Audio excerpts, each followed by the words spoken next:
السلام علیکم، میں ہوں زیاد فیصل اور میرے ساتھ موجود ہیں رضا رومی صاحب. تو پچھلی ہماری ڈسکشن میں جو گفتگو جس نوٹ پہ اینڈ ہوئی وہ یہی تھا کہ اب ہم آگے اس ملک میں ریاست اور شہری کا جو تعلق ہے اسے زیادہ بہتر اور سسٹینیبل کیسے بنا سکتے ہیں.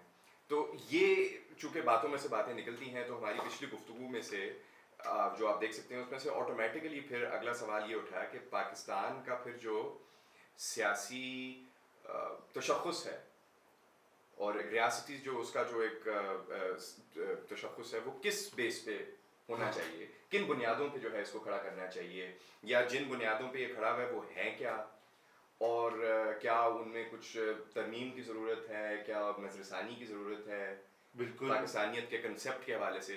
تو اس حوالے سے ہم اپنی گفتگو جو ہے وہ جاری رکھتے ہیں. بالکل زیاد بڑا اچھا آپ نے اس کو فریم کیا. ہم پہلے بات کر رہے تھے کہ سوال یہ ہے کہ ہم ہر وقت یہ کمپلین کرتے ہیں, آپ کوئی بھی اخبار پڑھیں, داریہ پڑھیں, آپڈ آرٹیکل پڑھیں, ٹی وی کا پروگرام دیکھ لیں, بھئی یہ ہوا 1971 میں, یہ ہوا 74 میں, یہ ہوا 56 میں, یہ ہوا 48 میں, یہ ہوا, اور وہ بات وہیں کی وہیں رہ جاتی ہے کہ ہم یہ نہیں دیکھتے کہ آخر ہم نے کب تک یہ اپنے ماضی کے بیگیج میں سٹک رہنا ہے اور اس سے ہم نے باہر کیسے نکلنا ہے. اور باہر نکلنے کے لیے ظاہری بات ہے کچھ بہت بنیادی سوالات ہیں کہ پاکستانی کون ہے, پاکستان کا مطلب کیا ہے, پاکستان کی اب جو تشخص ہے جیسے آپ نے کہا اس کی جو ایک شناخت ہے ملک میں اور عالمی برادری میں وہ کس بنیاد پہ ہے.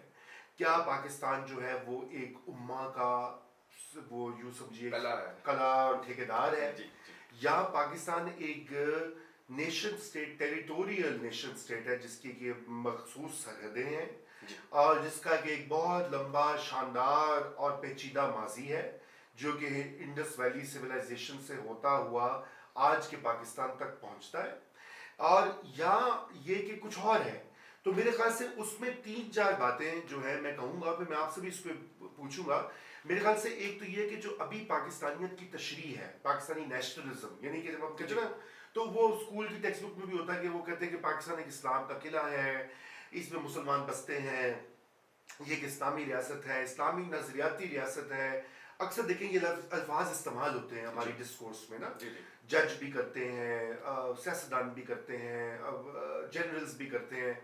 تو میرے خیال سے اب یہ وقت آ گیا ہے کہ ہمیں یہ سوچنا پڑے گا کہ ہمیں اپنی جو شناخت ہے, جو اپنی مستقبل کی ڈائریکشن ہے, اس کو اس خطے کے اندر ہی سوچنا ہوگا کہ ہمارے ایک جانب چین ہے, ایک جانب ہندوستان ہے, ایران ہے, افغانستان ہے, اور یہ کہ ہم وسطی, جنوبی اور مغربی ایشیا کے سنگم پر ایک ریاست ہے.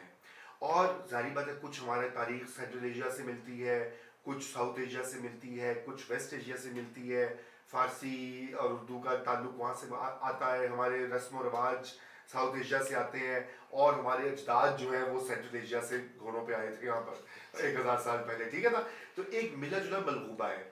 تو ایک تو یہ کہ ہمیں اس کو ایکسیپٹ کرنا چاہیے کہ ہماری جو ہے ایک ریجنل آئیڈینٹی بھی ہے, اور وہ اس کے لیے مستقبل میں ہمیں یہ دیکھنا کہ کس طرح سے ہم اس ریجنل جو اپنی پوزیشن ہے اس کو معاشیات کے ساتھ جوڑیں, کہ معاشی ترقی, تجارت, لوگوں کا آنا جانا, آئیڈیاز کا ایکسچینج ہونا, تیل اور گیس کے ذخائر جو وسطی ایشیا میں, ایران میں ہے, وہ پاکستان میں آ کے بجلی گھروں میں اسے بجلی نکلے, نوکریاں بنے, سی پیک بنے, اور سی پیک سے جا کر یہاں پہ تجارت ہو, دنیا بھر میں ہم ایک عالمی ٹریڈ اور اکنامک بوم کا حصہ بن جائیں. نہ یہ کہ ہم کوئی نظریاتی اور گھڑے ہوئے فلسفیانہ سوچ کے اندر اس کے قیدی بن جائیں. اگر ہم اس کے قیدی بنیں گے تو پھر ہم دیکھیں گے کہ اچھا بھی ہم دیکھیں گے عربیہ کی طرف, گلف کی طرف, اور دوسری جانب ہمیں اس خطے کے اندر سوچنا ہے کہ ہمیں کیسے اپنا مستقبل کا رستہ تلاش کرتے ہیں. آپ کیا یہ کہنا چاہ رہے ہیں کہ اس وقت ہم کسی ایک نظریاتی قید میں ہم ہیں کیا؟ جی میں سمجھتا ہوں کہ قید شاید, ہاں قید ہی سمجھ لیجیے نا. دیکھیے قید یہ ہے کہ جس طرح سے ہم نے اپنے آپ کو امیجن کیا ہے 1971 کے بعد. 1971 میں بہت بڑا سانحہ ہوا, پاکستان دو لخت ہو گیا. اس میں ہماری کوتاہیاں بالکل شامل تھی, اس میں ہندوستان کا بہت بڑا ہاتھ تھا. اور وہ زخم جو ہے وہ ہم نے کیا کیا کہ بجائے اس کے ہم اس کے مرہم لگائیں, پٹیاں کریں, کوئی ٹیکا شکا لگائیں, سمجھیں کہ آخر ایسا کیوں ہوا, کیوں ہوا. ہاں, ہم نے اس کو جو ہے نا اگنور کر دیا اور ہم نے کہا وہ ہے ہی نہیں. اب وہ ہے, بالکل ہے, وہ ہماری اجتماعی نفسیات میں ہے, وہ ہماری نیشنل سیکیورٹی کے فیئرز جو ہیں اس میں ہے, اور ہم نے اسے ڈیل نہیں کیا. اور ہم آگے بڑھ گئے, اور آگے ہم نے جا کے کہا کہ ایک پاکستانیت کو ہم کریں, اس میں ہم جو ہے ہر وقت انڈیا سے لڑیں, کشمیر کو آزاد کرائیں, اور جو کافر 1000 سال تک لڑنے کا 1000 سال کے لڑنے کا بھٹو صاحب کا بیان ہے. لیکن اس سے بھی زیادہ اہم بات یہ ہے کہ چونکہ ہندوستان میں اکثریت جو ہے وہ ہندوؤں کی ہے, وہ نان مسلم ہیں, کوٹ ان کوٹ کافر ہیں ہمارے مذہبی حلقوں کے مطابق, اور 47 میں بھی انہوں نے ہمارے ساتھ ظلم کیا, ہمیں مارا پیٹا, 71 میں انہوں نے ہمارے 2 لاکھ کروا دیا, اور اب ہم نے ان کے خلاف ہی لڑنا ہے. اس کا پھر ملبہ ہمارے جو نان مسلم بستے ہیں ان پہ بھی آ کر آتا ہے. تو اگر ہم اس پوری سوچ کو ہی بدل لیں, اور سوچ کو ہم اس طرح سے بدلیں کہ ہم یہ کہیں کہ ہم در حقیقت ایک بہت ہی یوں سمجھیے مثالی ملک ہیں جہاں پہ اتنا تنوع ہے, جہاں پہ اتنی زبانیں ہیں, اتنی قومیتیں ہیں, اتنے وسائل ہیں, پہاڑ ہیں, دریا ہیں, سمندر ہیں, صحرا ہیں, اور ہم دنیا کے جو آنے والا نیا نقشہ ہے جس میں چین ابھر رہا ہے, روس کی طاقت ابھر رہی ہے, جس میں ایران کا اثر ابھر رہا ہے, ہم اس پورے خطے میں اس کے ایک یوں سمجھیے کہ بینیفیشری بھی ہیں, اور ہم اس کو اس نئے عالمی الائنس کا ایک کلیدی کردار بن سکتے ہیں, کراس روڈز پہ ہم ایک انجن بن سکتے ہیں اس ریجنل اور گلوبل جو اکنامک شفٹس آ رہی ہیں. لیکن اس کے لیے ہمیں اپنے تشخص کو بدلنا اس لیے بھی ضروری ہو جاتا ہے کہ کیونکہ جب تک ہم وہ نہیں کریں گے تو اس میں پھر رکاوٹیں آئیں گی. کیونکہ دیکھیں نا, چین میں بھی تو میجورٹی مسلمانوں کی نہیں ہے, وہ بھی کوٹ ان کوٹ ملحد ہیں ہمارے مولویوں کے مطابق, ٹھیک ہے نا. اچھا, ایران والے جو ہیں وہ مائنورٹی مسلمان مذہب سے ہیں, وہاں بھی مسئلہ آ جائے گا اگر, ٹھیک ہے نا. تو اس لیے ہمیں اس سے قطع نظر ہمیں سے آگے بڑھنا ہوگا. اب یہ کہنا کافی نہیں ہے کہ پاکستان ایک اسلامی نظریاتی مملکت ہے, بنی ایسے تھی, حقیقت ہے, لیکن اب اسلامی نظریاتی مملکت کو ایک معاشی ترقی اور معاشی کنیکٹیوٹی کا انجن بننا ہے دنیا میں. اس کے لیے ہمیں اپنی سب کچھ جو ہے اس کو نظر ثانی کرنی ہوگی.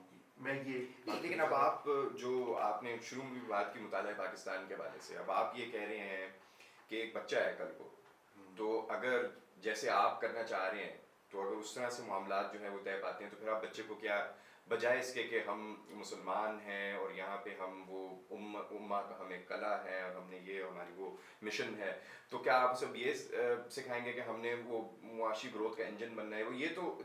یہ کوئی ایسی سٹوری تو نہیں ہے جو کہ سٹوری تو آپ کو کوئی اور چاہیے نا, ایک کہانی تو آپ کو فلم جو دکھانی ہے وہ جو ضروری ہے نہیں, ہر نیشن سٹیٹ کرتی ہے, ہر سٹیٹ کرتی ہے, یعنی یہ ایک اور ہر معاشرہ جو ہے ایک کلیکٹیو جو ہے, لوگ جس میں اکٹھے رہ رہے ہوں, تو ان کو ایک یونیفائنگ سٹوری جو ہے بالکل.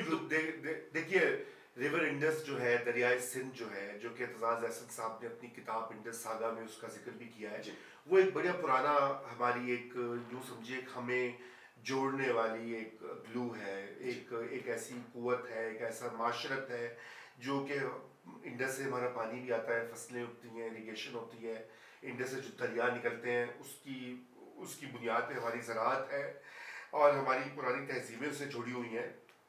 تو بات یہ کہ وہ تو آلریڈی ایگزسٹ کرتا ہے. سوال یہ کہ ہم نے تو یہ کہنا ہے نا کہ اپنے بچوں کو ہم نے یہ بتانا ہے کہ ہم ایک مستقبل کی ایک معاشی قوت ہے, ہم دنیا اور اس خطے اور اس ریجن میں ایک ابھرتی ہوئی 22 کروڑ کی ایک بڑی یوں سمجھیے اہم مملکت ہیں, جس میں کہ نہ صرف یہ کہ ہم نے معاشی ترقی کرنی ہے، غربت کا خاتمہ کرنا ہے، بلکہ ہم نے اپنے جو آنے والی نسلیں ہیں ان کو ایک بہترین اور روشن مستقبل کی نوید دینی ہے.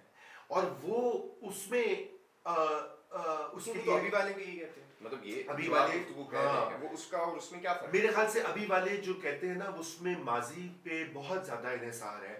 وہ یہ کہتے ہیں کہ ہم نے 1000 سال پہلے ہندوستان پر حکومت کی، ہم مغل بھی تھے، ہم سلاطین دہلی بھی تھے، صلاح الدین ایوبی بھی تھے، ہم نے غزنوی تھے، اور وہ یہ کہ دشت و دشت صحرا بھی نہ چھوڑے ہم نے، بحر ظلمات میں دوڑا دیے گھوڑے ہم نے. تو یہ ساری امیجنیشن جو ہے نا یہ ٹھیک ہے، یہ تاریخ کا حصہ ہوتی ہے، یہ کلچر کو شیپ کرتی ہے، لیکن اب ہمیں اس سے آگے بڑھنا ہے. یہ دس از ناٹ انف کہ کبھی کوئی مغلیہ سلطنت تھی، بھائی وہ ختم ہوئے 300-400 سال ہو گئے ہیں، it's over, the story is over.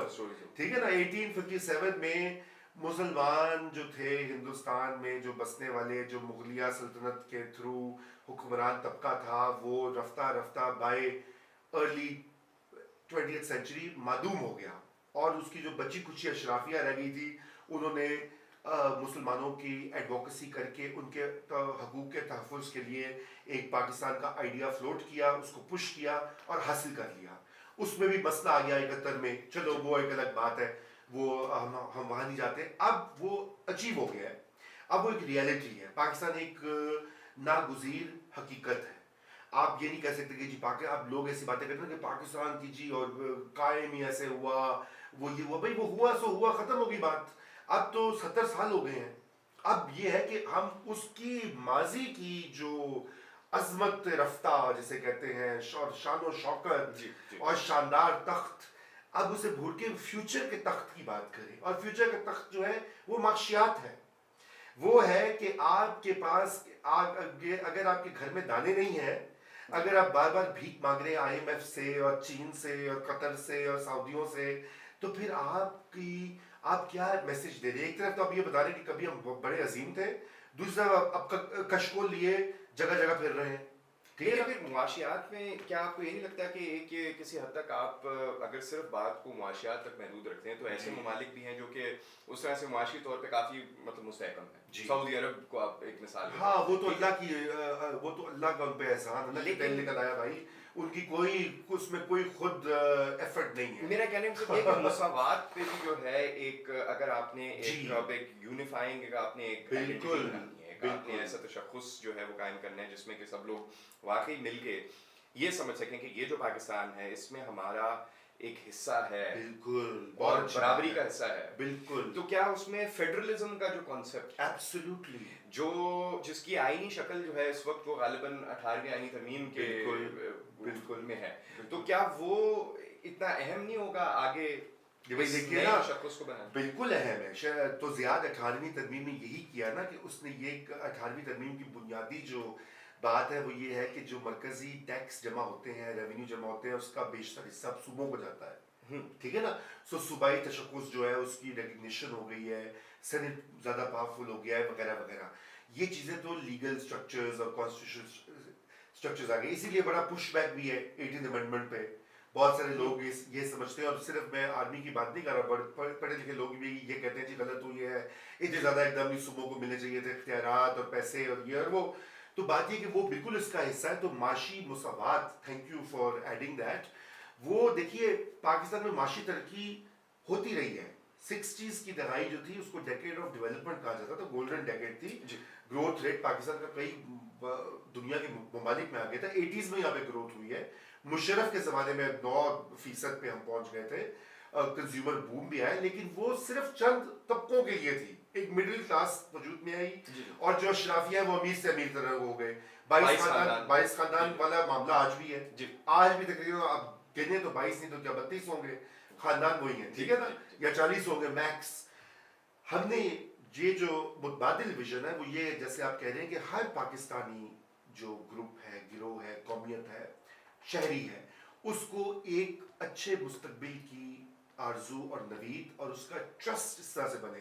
جیسے کہ تھوڑا بہت ہندوستان میں ہوا ہے کہ ابھی آپ دیکھیے کہ ہندوستان میں اگرچہ کہ وہاں پہ ہم سے زیادہ غربت ہے، اگرچہ کہ وہاں پہ ہم سے زیادہ مسائل ہیں، لیکن جو عام انڈین ہے اس کی اگر آپ وہ پڑھیں ان کے اخبارات ویڈیوز دیکھیں ٹی وی دیکھیں وہ کہتا ہے جی انڈیا ایک پاور بنے گی, انڈیا کا فیوچر بڑا تابناک ہے, انڈیا مودی نے گجرات میں گروتھ کر دی, ٹھیک ہے نا, ایسی باتیں ہیں. ہمیں انہی لائنز کے اوپر جہاں پہ معاشی انٹرسٹ آتا ہے, جہاں پہ ایک جو ہے نچلے طبقے کا فرد یا مڈل کلاس کا فرد یا ایک اسٹوڈنٹ اس کو ایک اچھا روشن مستقبل دکھائی دے رہا ہوتا ہے, تو اس کا نہ صرف ٹرسٹ اپنی ریاست میں بڑھتا ہے بلکہ اپنی قومیت, اپنی شناخت, اپنے ملک میں بھی اس کا زیادہ وہ ایک مٹیریل بیسس ہوتا ہے. میں نے مساوات کی بات اس لیے بھی کی ہے کیونکہ اگر میرا یہ خیال ہے کہ اگر ہم صرف جو ہے وہ معاشی ڈیولپمنٹ کو صرف ہم جو ہے ایک یہ ہدف رکھتے ہیں, ہاں تو اس میں پھر اگر چونکہ یہ کثیر القومی جو ہے یہ ہماری ایک حقیقت ہے, کثیر القومی ملک ہے, کثیر المذہب بالکل بالکل, تو اس میں پھر ہر کسی کا ڈیولپمنٹ کے حوالے سے کوئی ایک ویژن نہیں ہوتا. ہاں ٹھیک ہے, مثال کے طور پہ یہاں پہ جو ڈیمز کے حوالے سے جو ڈیبیٹ ہے وہ اگر آپ پنجاب میں کسی سے بات کریں تو ان کا ایک اس کے حوالے سے پورا ایک پرسپیکٹیو ہے, اگر آپ سندھ میں جا کے کسی سے اس پہ بات کریں تو بالکل ڈفرینٹ پرسپیکٹیو ہے. اچھا آپ سی پیک کی مثال لے لیں, اگر سی پیک کے اوپر جب اس کی بات شروع میں ہوئی ہے تو میرے خیال میں جو اس کے اندر سے جو پوٹینشیل نکلتی ہے وہ تو سب کے لیے واضح ہے, لیکن جو مختلف یہاں پہ جو سیاسی اور جو قومی گروہ ہیں اور جو مختلف زبانوں کی بیس پہ جو گروہ ہیں, جو مختلف ہمارے یہاں قومیں ہیں, ان میں شاید اس کے اوپر اس طرح سے اس کی تقسیم کے اوپر اس طرح سے ان کے اندر شاید وہ ایک اتفاق نہیں تھا. اتفاق رائے اس قسم کی جو ہے کہ بھی یہ اس طرح سے ہوگا وہ شاید ہوتی بھی نہیں ہے, اور شاید کیا آپ کے خیال میں وہ ضروری بھی ہے کہ سب جو ہے وہ بالکل ایک پیج پہ آ جائیں؟ کیا معاشی گروتھ کے لیے جو پالیسیاں اختیار کر رہے ہیں تو اس سے پھر اختلاف رائے کا حق اور کسی حد تک پروٹیکشن, تحفظ جو ہے جو کہ چھوٹے گروہ یا قوموں کا جو وہ ہے, کیا وہ ضروری نہیں ہے اس پورے سیٹ اپ میں؟ جو نہیں, بالکل ضروری ہے. آئی تھنک کہ دیکھیں اس میں تو کوئی شک نہیں ہے کہ یہ اگر آپ کے ہاں جسے کہا جاتا ہے جمہوری انداز میں ان بڑے قومی فیصلوں کے اوپر گفتگو ہو, جی, وسائل کی تقسیم کا منصفانہ فیصلہ ہو, تو پھر یہ مسائل نہیں آتے. مسئلہ یہ ہوا سی پیک کی جب انویژن کیا تو اس میں بہت سیکریسی تھی, اس میں لوگوں کو آن بورڈ نہیں لیا گیا, تحفظات پیدا ہو گئے, شکوک و شبہات آ گئے, چھوٹے صوبوں نے اس پہ اعتراض کیا, لیکن پھر بہت ساری چیزوں کو ریمیڈی کیا گیا اسی پریشر کی وجہ سے. ویسٹرن ایسٹرن روٹ والی جو ساری ڈبیٹ تھی, دیکھیں میں اس سے فائدہ ہوا, اس سے فائدہ ہوا. دیکھیں میں جب ہم معاشیات کی بات کرتے ہیں تو معاشیات صرف یہ مطلب نہیں ہوتا کہ موٹر ویز اور ہائی ویز بن جائیں یا ریل آگے بڑھ جائے یا یہ کہ نئی فیکٹریاں لگ جائیں. معاشیات کا تصور جو ہے جیسے آپ نے کہا اس میں مساوات بھی آتی ہے, اس میں مختلف جو پسے ہوئے طبقات ہیں ان کو اوپر لانے کی بات ہوتی ہے. جو پاورٹی لائن سے دیکھیے نا, سب سے بڑی تو چیز یہ ہے کہ اگر آپ پاکستان میں جو غربت کی لکیر کے نیچے سے کروڑوں لوگ رہتے ہیں, آپ ان کو سب پہلے تو نکالیے نا اوپر. کیسے نکالیں گے؟ معاشی ترقی کے بغیر نہیں ممکن. ابھی جو کچھ ہو رہا ہے پاکستان میں, جو بھی نظریاتی کشمکش ہے, اس کا سب سے بڑا نقصان پاکستان کے معیشت اور عوام کو ہوا ہے کہ آپ کی اکانومی سکڑ رہی ہے, آپ کا جی ڈی پی نیچے گر گیا ہے اور جابس کم ہو گئی ہیں. تو بات یہ ہے کہ ہمیں اپنی ڈائریکشن کو بدلنا. چین سے ہمیں یہ سیکھنا چاہیے کہ جو چین نے پچھلے 30-40 سال میں کیا, کہ چین نے کہا کہ ٹھیک ہے ہم انقلاب لے آئے, ہم کمیونسٹ ہیں, یہ ہیں وہ ہیں, لیکن بھائی پیسے کے لیے اور پیسہ بنانے کے لیے ہم ہر چیز کریں گے, ہر وہ چیز کریں گے جس سے ہماری پوری جو آبادی ہے اس کو اس کے ثمرات ملیں.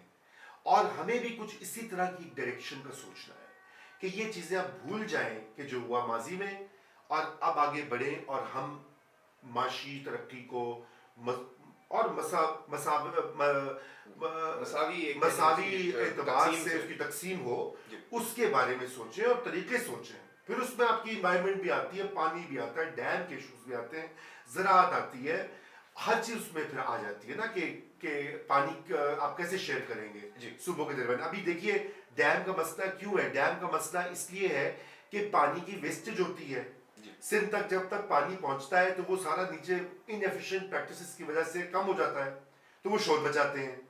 پھر وہ کہتے ہیں کہ آپ نے اگر یہ ڈیم بنا دیا کالا باغ کا تو ہمیں تو کچھ پہنچے گا نہیں. تو پھر جو لوگ یہ کہتے ہیں کہ ٹھیک ہے جو بھی ایسی کی تیسی مطلب ہم دیکھ نہیں لیں گے وہ ایسی کی تیسی تو نہیں ہوتا نا پھر ایسے ایک تصور ہے نا بالکل یہاں پہ، تصور ہے وہ لوگ ہے بالکل دیکھ لیں گے کیوں نہیں بناتے. ہاں کہ جی وہ کہتے ہیں جی نہیں ہو سکا، ڈیم فنڈ بھی آپ کو پتا ہے آغاز ہوا تھا جی تو، لیکن یہ بن سکتا ہے. دیکھیے یہ تب بن سکتا ہے کہ اگر جمہوریت پنپے، فیڈرلزم پنپے، لوگوں کا ایک دوسرے پہ اعتبار بہت ہو. اگر میں پختون ہوں اور آپ پنجابی ہیں تو میرا آپ پہ ٹرسٹ ہونا چاہیے. آپ سندھی ہیں، میں پنجابی ہوں، آپ کا مجھ پہ ٹرسٹ ہونا چاہیے. میوچول اعتبار کا رشتہ، اور اس کے لیے آئین میں میکنزمز ہیں. کاؤنسل آف کامن انٹرسٹ ہے، آپ کی کیا اس کو بولتے ہیں. خیال میں ہم اس چیز پہ تو اتفاق کر سکتے ہیں کہ یہاں پہ معاشی ترقی کی تو ضرورت ہے اور بہت ارجنٹلی شاید اس کی ضرورت ہے، لیکن وہ اندھا دھن جو ہے وہ صرف گروتھ نہیں گروتھ تو خالی وہ تو معاملہ پٹ چکا ہے، فلاپ ہو چکا ہے. لیکن دیکھیے جب ہم معاشی حقوق کی بات کرتے ہیں، اس کے مساوی تقسیم کی بات کرتے ہیں، تو یاد رکھیے کہ معاشیات سیاسیات سے الگ نہیں ہے. معیشت کی انڈر پننگ سیاسی نظام ہوتا ہے. اگر آپ کا سیاسی نظام میں مساوات نہیں ہے، اگر وہ پلورلسٹک نہیں ہے، اگر وہ فیڈرلسٹک جو پرنسپلز ہیں ان کو فالو نہیں کرتا، تو پھر معاشی ترقی بھی سکیوڈ ہوگی، جیسے ایوب خان کے زمانے میں ہوئی یا ضیاء کے زمانے میں ہوئی. یہ جو ابھی بھی ہے، آپ کسی بھی علاقے میں چلے جائیں جو کہ ذرا ہمارے یہ ڈیولپڈ اور خاص طور پہ پنجاب کے یا باقی بھی جو صوبے ان میں جو بڑے شہروں سے باہر اگر آپ جائیں تو ایک دم سے آپ کو ایک جھٹکا لگتا ہے انڈر ڈیولپمنٹ کے حوالے سے. بالکل. تو یہ اس چیز کو ہمیں پھر اب جو آگے پاکستان کے لیے جو آپ کہہ رہے ہیں کہ ایک نئے ویژن کی ضرورت ہے تشخص کے حوالے سے، نہ صرف کہ چھوٹی چھوٹی چیزوں میں لیکن اس کو پورا یعنی ری تھنک کرنے کی جو ضرورت ہے. تو پھر اس میں جو ہم نے جو ابھی جو پوائنٹس نکالے ہیں وہ ایک تو یہ بنتا ہے کہ یہاں پہ کثیر القومی چونکہ ہماری یہ ریالٹی ہے تو اس چیز کو ایکسیپٹ کیا جائے، بلکہ اس چیز کو سیلیبریٹ کیا جائے، اس چیز کو امبریس کیا جائے کہ ہم بہت سی ڈفرینٹ یہاں پہ زبانیں بولنے والے، بہت سی ڈفرینٹ مذاہب سے تعلق رکھنے والے لوگ رہتے ہیں، ہمیشہ سے رہتے رہے ہیں، کل کو بھی رہیں گے، اس لیے ان کو اکٹھا رہنا ہے. بالکل. اور اس کے لیے پھر ان کو آپس میں ایک کچھ کامن گراؤنڈ کی ضرورت ہے. وہ آپ بتا رہے ہیں کہ معاشی ترقی کے لیے جو چیزیں ضروری ہیں وہ ان کو کامن گراؤنڈ بنتا ہے، اور یہ بھی جو ہے وہ مساوی بنیاد پہ جو ہے اگر ہو تو تب ہی شاید. تو یہ نیا بیانیہ نیا دور کی نہیں میرے خیال سے نیا بیانیہ تو یہ تو ایک بہت ہی بنیادی بیانیہ، ہم اس پہ مزید بات بھی کریں گے. یہ تو ایک یوں سمجھیے آغاز ہے اس گفتگو کا کہ ہم جو طاقت ہے، پاور ہے، سیاسی پاور، اس کو دوبارہ سے ڈسٹریبیوٹ کریں صوبوں سے مقامی سطح کے اوپر. ابھی صرف ہم سٹیپ 2 پہ گئے ہیں. بلوچستان حکومت کا بجٹ بڑھا دینا اور اس کو مزید منسٹریز دینے سے مسئلہ حل ہوگا جب تک خضدار، تربت، گوادر، چمن میں وہ اختیارات اور پیسے نہیں پہنچیں گے. ٹھیک ہے نا، جب تک ڈیرہ غازی خان اور میلسی اور تونسا میں پیسے اور طاقت نہیں پہنچے گی. تو یہ ابھی ایک بہت بڑا مرحلہ باقی ہے. اور چین کی میں آپ کو پھر اگزامپل دوں گا کہ چین میں جو معاشی انقلاب آیا اس میں ڈی سینٹرلائزیشن کا بہت بڑا ہاتھ تھا. اب جو شہر ہیں وہ خود اپنی معاشی پلان بناتے ہیں، وہ لون لیتے ہیں، وہ جو ٹریڈنگ کے کانٹریکٹس ہیں وہ خود کرتے ہیں. چین میں مختلف ریجنز جو ہیں وہ اپنے اپنے پورے ماڈلز جو ہیں ڈیولپمنٹ کے حوالے سے وہ الگ رکھتے ہیں. چونگ چنگ ماڈل ہے وہاں پہ، گوانگڈونگ ماڈل ہے. یہ بہت اہم چیزیں جو شاید یہاں پہ ڈسکس نہیں ہوتی کیونکہ لگتا ہے کہ پورا چین جو ہے بس ایک مرکزی حکومت اس کو چلا رہی ہے، اوپر سے آرڈر دے رہی ہے. ایسا نہیں ہے. وہ جو خود یہاں دیکھنا چاہتے ہیں لوگ شاید وہ ادھر وہ ٹھونک دیتے ہیں چین پہ. یہی بات ہے. تو جب یہاں پہ لوگ چائنیز ماڈل کی بات کرتے ہیں نا تو ان سے ہماری یہی درخواست ہے کہ آپ چین کا ماڈل ذرا غور سے دیکھیے، اور جو اس کی اچھی چیزیں ہیں وہ تو فالو نہیں کرتے. جو حبیب جاجد نے بھی آج سے بڑے سال پہلے کہا تھا کہ چین اپنا یار ہے لیکن جو اس کا نظام ہے، ہاں اس پہ جہاں نثار ہے، لیکن اب تک اس کا جو نظام ہے وہ ہمیں نہیں منظور. اس طرف نہ جائے. تو اس کا جو سسٹم ہے وہ اس میں ری ڈسٹریبیوشن ہے، اس میں معاشیات ہیں. اور چین نے دیکھیے پچھلے 20 30 40 سال میں چین نے کوئی جنگ کی ہو اب بتائیں مجھے. بالکل ٹھیک ہے نا. تو اب یہ وقت آ گیا. حالانکہ ان کا ملک کا حصہ تائیوان جو ہے، جو کہ بالکل جس کے اوپر امریکہ نے آ کے مطلب چڑھا ہوا ہے، تو اور اس کے اوپر ان کا جو کلیم ہے وہ بڑا واضح ہے. لیکن اس کے باوجود شاید وہ اس طرح سے نہیں ہے کہ ہم 1000 سال تک لڑیں گے، یہاں سے گروہ بنائیں گے، ان کو وہاں بھیجیں گے، وہ ٹریڈ کریں. بالکل تقریباً $200 ارب کا ان کا سالانہ